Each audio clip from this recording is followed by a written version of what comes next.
você não sabe se é o caminho certo? Quando você está muito cheio da vontade de Deus, você sente uma paz profunda. Você não tem inquietude, você não tem angústia, você não tem preocupação, você não tem medo. Não importa o lugar, você se sente tranquilamente, seguramente andando na presença de Deus, aquela paz profunda. Eu passei por isso no Haiti. Alguém disse para mim, então você vai para o Haiti, não, você vai morrer ali. As pessoas queriam colocar medo sobre mim. Mas algo interessante e lindo aconteceu quando eu cheguei no Haiti. Irmãos, quando eu andava naquelas ruas no Haiti, eu sentia aquela paz. E quando eu andava, eu sentia que eu estava no centro da vontade de Deus. Glória a Deus. Quando você estiver no centro da vontade de Deus, Ele vai fazer você sentir essa paz, esse conforto, essa segurança, e você não tem medo. Eu não sei pelo terremoto, eu estou aqui para a glória de Deus, foi uma das sobreviventes. Na cidade que eu morava, foram mais de 1.500 mortos. Eu passei por uma tempestade, eu estou aqui. Eu passei por uma enchente de água que deu até aqui, eu estou aqui. Porque eu estava no centro da vontade de Deus. Você passa por tudo isso, você sente paz. Eu fui assaltada, arrastada por um ladrão, mas eu estava no centro da vontade de Deus e eu estou aqui. Então, quando você vai enviado por Deus, você sente uma paz interior que só Deus, através do seu Espírito Santo, faz você sentir essa paz, essa alegria, esse gozo de estar no centro da vontade de Deus. Agora, irmãos, o centro da vontade de Deus não é ausente de lutas, de perseguições, de dores. Olha o que eu passei, de perigos de morte.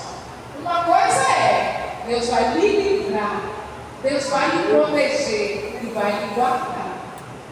Então não bate profundo no coração. Aí você sabe que você está no centro da vontade de Deus. Qualidades essenciais ao missionário nos dias atuais. Como eu devo ser como missionário? O que eu devo fazer? Vamos entender agora quais são as qualidades essenciais para você ser um missionário ou missionária nos dias atuais. Primeiro aí, quem pode ler o primeiro número 1? Uma chamada de Deus para a obra. Uma chamada de Deus. Esse é o primeiro ponto. Se não tiver uma chamada de Deus, você pode ter a chamada pela igreja, você pode ter a chamada dos estudos, tudo preparado, mas se não tiver a chamada de Deus, nada vai valer a pena. Tá? Pode valer para aqui, mas para o exterior não vai valer. Tem que ter uma chamada de Deus. Para toda obra que eu vou exercer na igreja, eu tenho que ter uma chamada de Deus. Lembra-me que uma vez o pastor me colocou para trabalhar com as crianças, para reger, junto com a Eliette, né? Porque a Eliette era coordenadora de criança. E a gente ensaiou com as crianças. Na hora de trabalhar com as crianças, o coração ficou uma inquietude. Cada vez que eu ia, eu sentia aquela inquietude. Pastor, esse trabalho vai para mim. Eu entreguei. Você tem que ter uma chamada de Deus, seja até para limpar a igreja, você tem que ter uma chamada de Deus. Porque se você me limpar e não fizer coisa bem feita, vai entristecer o coração de Deus. Então, até para deixar isso aqui bem arrumadinho, eu tenho que ter uma chamada de Deus. Porque eu vou fazer com amor, eu vou fazer com zelo, eu não vou ter vergonha se uma água derramou aqui, eu vim limpar correndo, porque eu estou zelando das coisas de Deus. Segundo, visão espiritual para a obra. Vamos lá? Visão espiritual para a obra. Paulo disse, porque não fui desobediente à visão celestial. Sem visão não tem obra.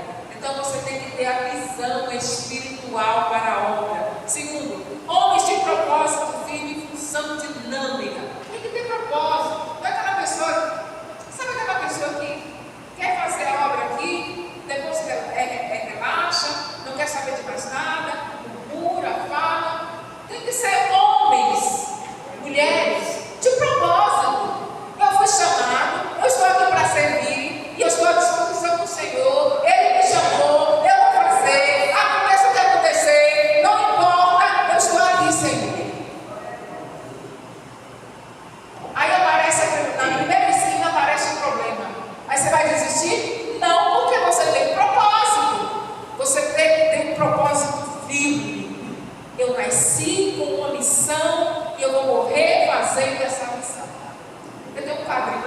assim: você nasceu com uma missão. Você nasceu com uma missão? Eu nasci com uma missão. Diga, eu nasci com uma missão. Então, procure ver qual é essa missão e sirva ao Senhor nessa missão. Homens de fibra superior, não pode ser qualquer um. Não pode ser qualquer um. Tem que ser homens de fibra, homens de propósito, firme, ancorado na palavra de Deus. Tá? Homens de mentes abertas, que não condenam as culturas ou costumes de outros países. Sabe aquelas pessoas de mente fechada? Que fala mal, que critica? Essa pessoa não tem qualidade para ser um missionário. Então, o missionário não pode sair criticando as culturas. Se você chega num país diferente, você tem que procurar se aculturar.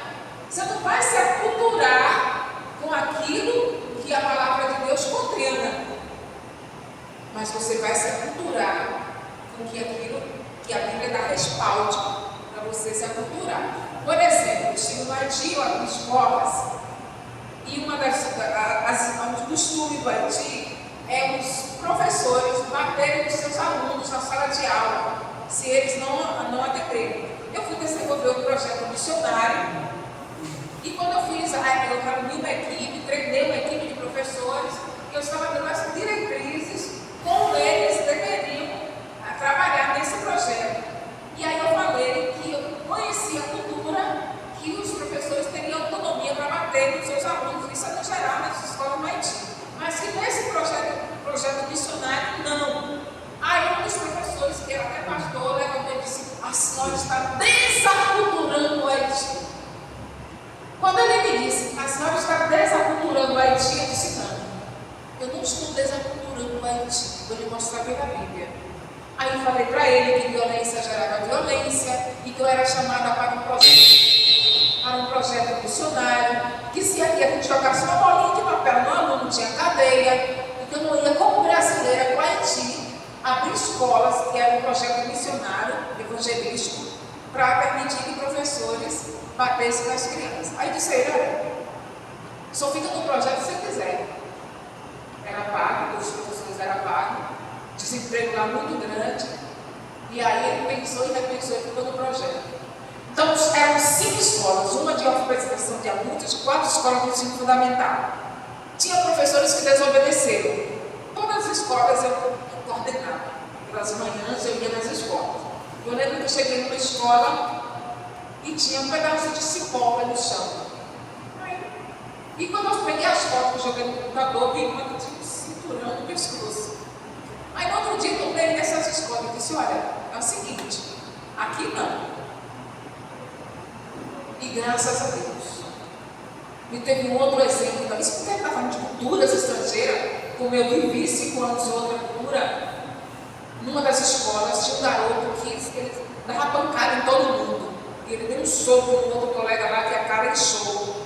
E aí me chamaram, eu estava numa escola, tive que ir para uma outra escola, quando chega lá, estava uma violência terrível. E esse garoto era conselho, os professores só queriam bater. Conselho, nada. Aí eu fiz reunião com os pais. Quando eu fiz reunião com os pais, o que aconteceu? Chamei a mãe e disse à mãe que eu não ia ficar com ele mais na escola, porque não tinha conselho mais. Ela queria que batesse, ele disse: não, aqui não. Eu disse: ele bate nos alunos, ele fica de castigo, mas ele não apanha. Ele fica sentado, nem de joelho, daí eles colocam milho para as crianças ou jovens ficarem de joelho em cima do milho. A gente mandava sentadinho na cadeira. E eu disse para ela: mãe, não vai dar para ficar com seu garoto, porque seu garoto não quer se submeter à audiência. Ela olhou para mim, com as lágrimas nos olhos, e disse: professora, eu tenho 14 filhos. E não sei o que fazer com esse menino. Todas as escolas ele é expulso. Irmãos, quando eu vi isso dessa mulher, meu coração derreteu. Tudo bem, mãe, tudo bem, teu filho fica. Agora, como que eu ia ficar com esse menino? Eu disse: teu filho fica. Ficou, irmãos, era um desafio. Convoquei os professores, disse: olha, a gente vai tirar um dia aqui nessa escola. A gente vai fazer, porque sempre tinha evangelismo, mas esse evangelismo foi diferente. Eu peguei os professores, botei as crianças no meio, os professores, nós fizemos uma roda, e as crianças ficaram no meio. E aí eu comecei a expulsar expulsar o espírito de violência, porque aquelas crianças precisavam estarem ali para ouvir a palavra de Deus e aprenderem a ler e a escrever e ter uma célula. E aí foi oração, rodeando aquelas crianças e repreendendo aquele demônio de violência. E Deus deu vitória naquele dia, 28 de abril de 2009. E nunca mais teve violência naquele lugar. Irmãos, nós precisamos ler a Bíblia, a palavra de Deus. Se você vai para uma cultura diferente, você tem que ver qual respaldo essa cultura é aprovada por Deus. Violência gera violência. E graças a Deus, a gente trabalhou em paz.